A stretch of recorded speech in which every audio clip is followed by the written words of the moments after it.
یسوع مسیح کو مصلوب کریں، یہ کوئی ایسی بات کہے جو خدا کے کلام کے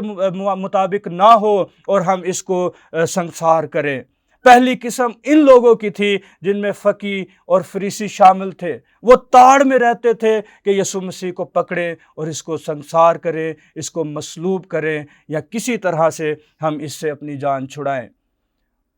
اور آج بھی اپنے معاشرے میں ہم دیکھتے ہیں، اپنے چرچز میں دیکھتے ہیں،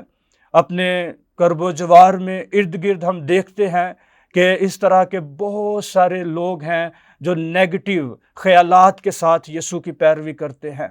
جن کا یسوع کو فالو کرنے کا پرپس اچھا نہیں ہوتا، اور وہ اپنی خواہشات کو مد نظر رکھتے ہوئے یسوع کی پیروی کرنا چاہتے ہیں۔ اور دوسری قسم ان لوگوں کی تھی جو صرف معجزات کے لیے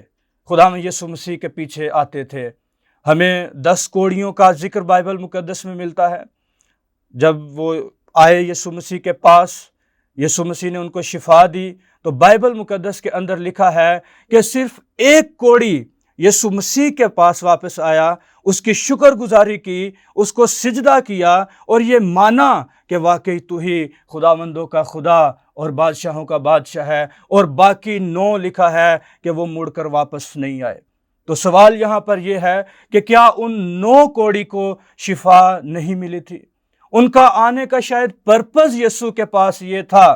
کہ وہ صرف اپنی جسمانی شفا کو حاصل کریں۔ اور آج بھی بہت سارے لوگ ہیں جو بڑے بڑے کروسیڈز میں، دعائیہ میٹنگز میں، شفایہ عبادات میں صرف اسی پرپس کے لیے آتے ہیں کہ وہ جسمانی شفا کو حاصل کریں، اور جب ان کا مقصد پورا ہو جاتا ہے تو وہ یسوع مسیح کو چھوڑ کر چلے جاتے ہیں۔ اور پھر تیسرا جو گروہ ہے اس بھیڑ کے اندر، یہ ان لوگوں کا تھا جو صرف اس لیے آتے تھے کہ یسوع مسیح سے روٹیاں کھا سکے۔ کچھ لوگ یسوع مسیح کے پاس آتے ہیں اور کہتے ہیں خداوند تو کہاں تھا؟ ہم تجھے ڈھونڈ رہے تھے یوحنا کی انجیل کے اندر، ہم پریشان تھے کہ تو کہاں ہے۔ تو یسوع مسیح نے ان کی طرف مڑ کر جواب دیا کہ تم اس لیے مجھے ڈھونڈ نہیں رہے تھے کہ خدا کی باتیں سیکھو، خدا کا کلام سیکھو، بلکہ اس لیے مجھے ڈھونڈ رہے تھے تاکہ روٹیاں کھا سکو۔ ہم جانتے ہیں خدا یسوع مسیح نے 2 مرتبہ بائبل مقدس میں ایک بہت بڑے مجمع کو کھانا کھلایا تھا۔ تو لوگ کئی دفعہ اس طرح کے خیالات کے ساتھ بھی یسوع مسیح کو ڈھونڈتے تھے، اور آج بھی ہمارے چرچز میں، عبادت گاہوں میں اور ان جگہوں پر تعداد لوگوں کی ڈبل ہو جاتی ہے جہاں پر کھانے کا انتظام ہو۔ تو ہمیں اس رویے سے، اس سوچ سے باہر آنے کی ضرورت ہے کہ ہم کس سوچ کے ساتھ یا کس پرسپیکٹو کے ساتھ خدا یسوع مسیح کو فالو کر رہے ہیں، اس کے پیچھے آ رہے ہیں، اس کی پیروی کر رہے ہیں۔ اور چوتھی اور آخری قسم بڑی خاص ہے، یہ ان لوگوں کی بھیڑ تھی جو واقعی یسوع مسیح کو شافی مانتے تھے، یسوع مسیح کو نجات دہندہ مانتے تھے، یسوع مسیح کو خدا کا بیٹا مانتے تھے۔ ایک بہت بڑی بھیڑ یسوع مسیح کو چھوڑ کر چلی جاتی ہے، اور یسوع مسیح اپنے شاگردوں کی طرف پھرتا ہے اور ان سے کہتا ہے کیا تم بھی جانا چاہتے ہو؟ اگر تم جانا چاہتے ہو، چھوڑنا چاہتے ہو تو تم جا سکتے ہو۔ اوپن انویٹیشن ہے، کوئی پابندی نہیں ہے، کوئی کسی کے لیے زبردستی نہیں ہے یہاں پر۔ لیکن خدا کا بندہ پطرس پھرا اور اس نے جواب دیا، اے خداوند تجھے چھوڑ کر ہم کس کے پاس جائیں؟ ہمیشہ کی زندگی کی باتیں تو تیرے پاس ہیں۔ سو یہ چوتھی قسم کی جو بھیڑ ہے یہاں پر ہمیں نظر آتی ہے کہ یہ خدا کے کلام کے، خدا کے بیٹے یسوع مسیح کے متلاشی تھے اور اس کے بھوکے اور پیاسے تھے۔ اور اسی بھیڑ میں سے 2 لوگوں کا ہمیں ذکر ملتا ہے کہ وہ آتے ہیں اور یسوع مسیح کی پیروی کے خواہش مند ہیں۔ میں اکثر یہ بات کہتا ہوں کہ جب ہم یسوع کی پیروی کی بات کرتے ہیں تو ایک قیمت ہے جو ہر ایک ایماندار کو ادا کرنی پڑتی ہے۔ میں یہ نہیں کہہ رہا کہ نجات کی ہمیں قیمت ادا کرنی پڑتی ہے، بے شک نجات ایک بہت قیمتی چیز ہے اور یہ مفت نہیں ہے۔ کسی خدا کے خادم نے کہا کہ salvation is free but it's not cheap, کہ یہ سستی نہیں ہے، یہ مفت نہیں ہے، خدا نے اور اس کے بیٹے یسوع مسیح نے اس کے لیے بہت بڑی قیمت ادا کی ہے۔ اور جس طرح شادی ہوتی ہے اور شادی سے پہلے منگنی کی جاتی ہے، اسی طرح مسیحت میں یا مسیحی ایمان میں جو پیروی ہے، یسوع کی شاگردیت ہے، اس کے لیے ہمیں یہ بہت اہم بات نظر آتی ہے کہ شاگردیت جو ہے وہ منگنی کی طرح ہے۔ جس طرح دلہا سے شادی سے پہلے منگنی کی جاتی ہے، یسوع کے پیچھے چلنے کے لیے، نجات کے لیے، اس سے شادی کرنے کے لیے جو قیمت ہے، ڈسائپلشپ ہے، وہ بہت ضروری ہے۔ سوال جو دوسرا ہمارے لیے یہاں پر کھڑا ہوتا ہے وہ یہ ہے کہ مسیح کس طرح کے لوگوں کو چاہتا ہے کہ وہ اس کی پیروی کریں، اس کے پیچھے چلیں، اس کی انٹینشن کیا ہے۔ پہلی بات جو اس پیسج کے اندر ہمیں نظر آتی ہے وہ یہ ہے کہ خدا ہماری زندگی میں نمبر 1 پر ہو، اس کی خدمت، اس کا کلام، اس کے کلام کی باتیں جو ہیں وہ ساری چیزوں سے بڑھ کر ہمیں نظر آتی ہیں۔ اس شاگرد نے کہا کہ پہلے مجھے اجازت دے، لیکن یسوع مسیح کیا سکھانا چاہ رہا ہے کہ پہلے خدا کو تلاش کرو، پہلے خدا کی راست بازی کو اور اس کی بادشاہی کو تلاش کرو۔ اور بینگ آ بلیور، ایماندار ہوتے ہوئے ہمیں یہ سوچنے کی ضرورت ہے کہ خدا ہماری زندگی میں نمبر 1 پر ہو۔ یہاں پر یہ شخص کہتا ہے، یہ فقیہ ہے اور کہتا ہے کہ استاد جہاں کہیں تو جائے گا میں تیرے پیچھے چلوں گا۔ اس کی انٹینشن ہمیں غلط نظر آتی ہے کیونکہ یہ فقیہ ہے، یہ شرع کا عالم ہے، یہ خدا کے کلام کو جانتا اور سمجھتا ہے۔ اور دوسرا شخص لکھا ہے یہ شاگرد ہے اور یہ کہہ رہا ہے خداوند مجھے اجازت دے کہ پہلے میں جا کر اپنے باپ کو دفن کروں، اس کی تدفین کا کام کروں اور پھر میں تیرے پیچھے چلوں۔ تو خداوند یسوع مسیح لکھا ہے کہ وہ دلوں کو اور گردوں کو جانچتے ہیں، وہ جانتا ہے کہ انسان کے ذہن کے اندر کیا ہے، اس کی سوچوں کے اندر کیا ہے، اس کے خیالات کے اندر کیا چل رہا ہے۔ خداوند یسوع مسیح سب کچھ جانتا ہے۔ کچھ اسکالرز کہتے ہیں کہ یہ دونوں شخص جو ہے یہ چور تھے، ان کے دل میں خدا کی محبت خالص نہیں تھی، اس لیے یہ جھوٹ بولتے ہیں کہ جب خدمت کی باری آتی ہے، یسوع کو فالو کرنے کی باری آتی ہے، اس کی پیروی کی باری آتی ہے، تو یہ بہانے بنانا شروع کر دیتے ہیں۔ اگر ہم اس کا کانٹیکسٹ دیکھیں تو ہم نے 8ویں باب میں پڑھا ہے کہ بہت سی بھیڑ یسوع کے پیچھے چلتی ہے، اور اگر ہم تھوڑا پیچھے جائیں 5ویں باب میں جو پہاڑی کا واز ہے، تو یہاں پر لکھا ہے کہ جب یسوع مسیح اس پہاڑ پر بیٹھ گیا تو دیکھا کہ ایک بہت بڑی بھیڑ ہے۔ یہ 5ویں باب سے لے کر 8ویں باب تک ایک ہی پیغام ہے خداوند یسوع مسیح کا، اور یہ بھیڑ مسلسل یسوع مسیح کے ساتھ لکھا ہے کہ وہ اس بھیڑ کو دیکھ کر پہاڑ پر چڑھ گیا، اور جب بیٹھ گیا تو اس کے شاگرد اس کے پاس آئے اور وہ اپنی زبان کھول کر ان کو تعلیم دینے لگا۔ اور پھر چلتے چلتے یہ بھیڑ ہمیں 6 باب کے اندر بھی نظر آتی ہے، 7ویں باب کے اندر بھی نظر آتی ہے، 8ویں باب میں بھی لکھا ہے شروع میں کہ جب وہ اس پہاڑ سے اتر رہا تھا تو بہت سی بھیڑ اس کے پیچھے ہو لی۔ اور جو ٹیکسٹ ہم نے ابھی تلاوت کیا ہے اس کے اندر بھی ہمیں لکھا ہے کہ بہت بڑی بھیڑ مسلسل 5ویں باب سے لے کر 6، 7ویں اور 8ویں باب تک ہمیں نظر آتی ہے۔ تو سوچنے کا مقام یہ ہے کہ یہ شخص جس کا باپ مر چکا ہے، یہ اس وقت اس بھیڑ کے اندر کیا کر رہا تھا کہ اس کو تب یاد نہیں آیا جب یہ باتیں سن رہا تھا، جب یہ کلام سن رہا تھا، یہ معجزات دیکھ رہا تھا، جب یہ دوسری تیسری چیزوں کو انجوائے کر رہا تھا، تب اس کو یہ کیوں خیال نہیں آیا کہ میرا باپ مر چکا ہے، مجھے گھر میں ہونا چاہیے اور اس کی تدفین کے جو کام ہیں وہ کرنے ہیں۔ لیکن جب خدمت کے لیے مسیح نے بلایا ہے تب اس نے کہا ہے کہ خداوند مجھے اجازت دے کہ میں جاؤں اور اپنے باپ کو دفن کروں۔ دوسری بات جو یسوع مسیح کی پیروی کے تعلق سے بڑی خاص ہے وہ یہ ہے کہ دیر از نو ٹرننگ بیک۔ جب ہم ایک دفعہ یہ اقرار کر لیتے ہیں کہ میں یسوع کا ہوں، وہ میرا نجات دہندہ ہے، وہ میرا خداوند ہے، وہ میرا شافی ہے، وہ میرا سب کچھ ہے، تو پھر ضرور ہے کہ ہم پوری زندگی اس کے ساتھ وفادار رہیں۔ اور خدا کا کلام بھی ہمیں سکھاتا ہے کہ جان دینے تک وفادار رہ تو زندگی کا تاج حاصل کرے گا۔ میرے عزیزو، ہمیں بہت ضروری ہے کہ خدا کے کلام کو، پہلی بات کہ خدا ہماری زندگی کے اندر نمبر 1 پر ہو، ساری چیزوں سے زیادہ، ایون کہ ہمارے کاروبار، ہمارے خاندان، ہماری خدمت، ہمارے بچوں اور جتنی ہماری زندگی سے چیزیں علاقہ رکھتی ہیں، ان سب سے زیادہ خدا کی اہمیت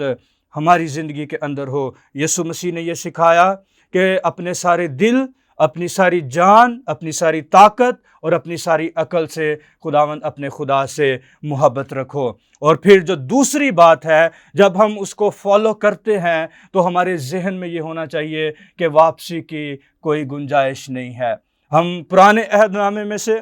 2 مثالوں کو دیکھیں گے کہ جن کی زندگی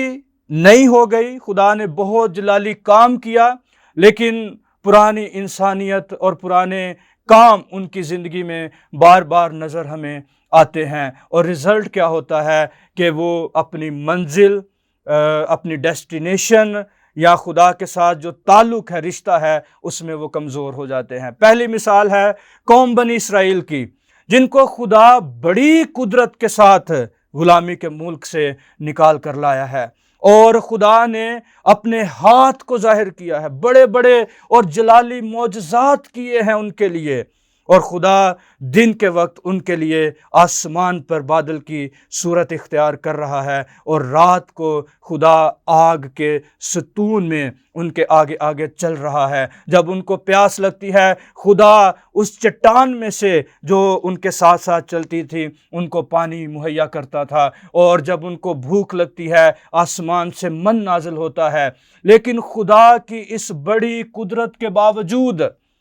جب وہ بیابان کے اندر ہیں، ان کا دھیان، ان کی سوچ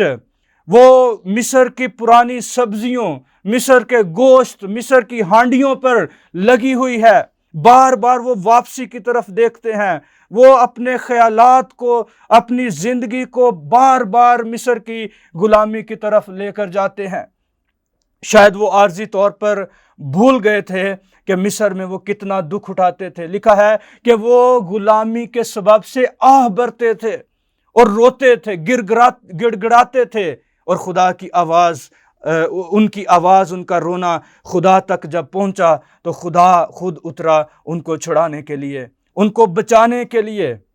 اور خدا نے بچایا، چھڑایا، لیکن بار بار وہ اپنی پرانی زندگی کی طرف لوٹنے کی کوشش کرتے، اور اس کا نتیجہ کیا ہوا کہ لکھا ہے کلام مقدس میں، نئے عہد نامے میں بھی، کہ ان میں سے 72 راستے میں ہلاک ہو گئے۔ اور دوسری بات ہمیں لوط کے خاندان میں سے نظر آتی ہے، اس کی بیوی کے تعلق سے، جب خدا کا فرشتہ اترا ہے وہاں پر ان کو چھڑانے کے لیے، ان کو رہائی دینے کے لیے، ان کو بچانے کے لیے، تو خدا کے فرشتے نے ان کو ہدایت دی کہ وہ پہاڑ جو میں تمہیں بتاتا ہوں وہاں پر جا کر ٹھہر جاؤ، وہاں پر تم محفوظ ہو، کوئی نقصان نہ تمہارے خاندان کو، نہ تمہیں، نہ تیرے جانوروں کو، کسی چیز کو نہیں پہنچے گا۔ لیکن ایک چیز کرنی ہے کہ جب تو جائے گا تو واپس مڑ کر نہیں دیکھنا، پیچھے نہیں دیکھنا، اپنی پرانی زندگی کو نہیں دیکھنا، اپنے گھر کو نہیں دیکھنا، اپنی پراپرٹی کو نہیں دیکھنا، اپنے مویشیوں کو نہیں دیکھنا، پرانی جو برکتیں ہیں ان کو نہیں دیکھنا۔ خدا تمہیں اس پہاڑ پر لے جائے گا اور تم محفوظ رہو گے۔ لیکن قصہ مختصر، ہم جانتے ہیں کہ لوط کی بیوی نے یہ غلطی کی اور پیچھے مڑ کر دیکھا۔ شاید وہ اپنے خاندانوں کو، اپنے دوستوں کو، اپنے رشتہ داروں کو اور دوسرے جو لوگ تھے اس جہالت کے اندر مبتلا جلتے ہوئے دیکھ کر ان کو برداشت نہیں کر پائی۔ اور بائبل مقدس کہتی ہے کہ جیسے ہی اس نے مڑ کر دیکھا تو وہ پتھر بن گئی، نمک کا ستون بن گئی، اور وہ اپنی منزل پر، ڈیسٹینیشن پر پہنچ نہیں پائی۔ اور آج بھی بہت سارے مسیحی ایماندار خدا کے لوگ ہیں جو خدمت میں آ جاتے ہیں، یسوع کو فالو کرتے ہیں، اس کی پیروی کر لیتے ہیں، توبہ کرتے ہیں، بپتسمہ لے لیتے ہیں، لیکن تو بھی وہ بار بار واپس اپنی پرانی انسانیت، پرانی خواہشوں، پرانے کاموں، پرانی زندگی کے بارے میں سوچتے رہتے ہیں، اور خدا پھر ان کے لیے ایسے وسائل پیدا کر دیتا ہے، یا ان کے لیے ایسے وسائل پیدا ہو جاتے ہیں کہ ان کو اپنی ڈیسٹینیشن اور مسیح کے ساتھ جو واک ہے، سفر ہے، آگے بڑھنے کے لیے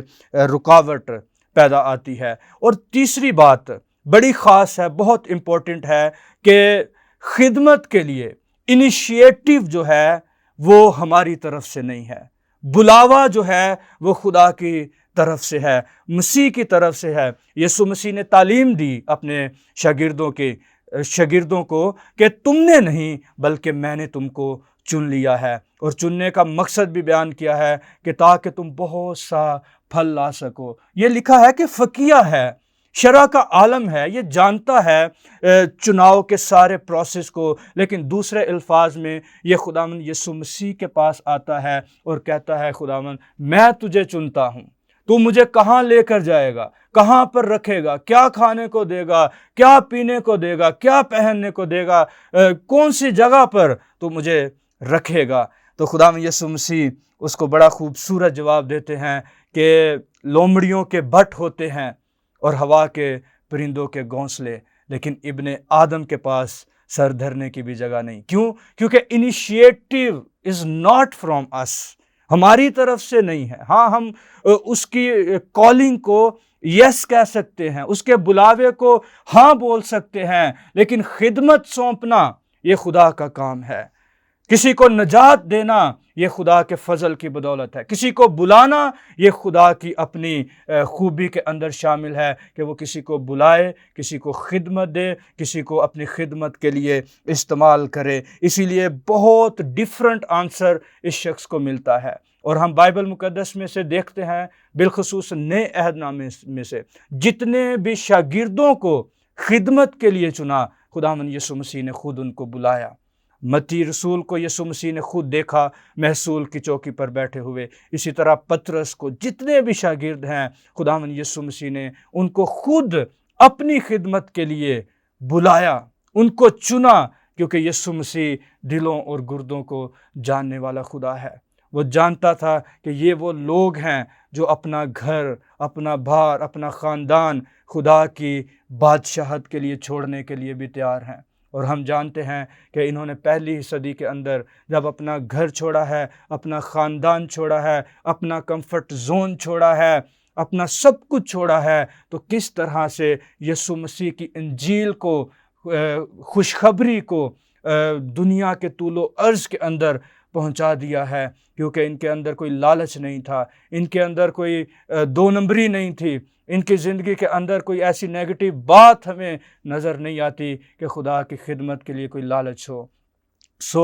یسوع مسیح نے جن لوگوں کو بلایا، انہوں نے اپنی جانوں کا نذرانہ تک پیش کر دیا، کہ اپنی زندگیوں کی پرواہ نہ کی بلکہ خدا کے کام کی پرواہ کی، انجیل کی پرواہ کی، اور انجیل کو پھیلاتے گئے اور بڑھاتے چلے گئے۔ میرے عزیزو،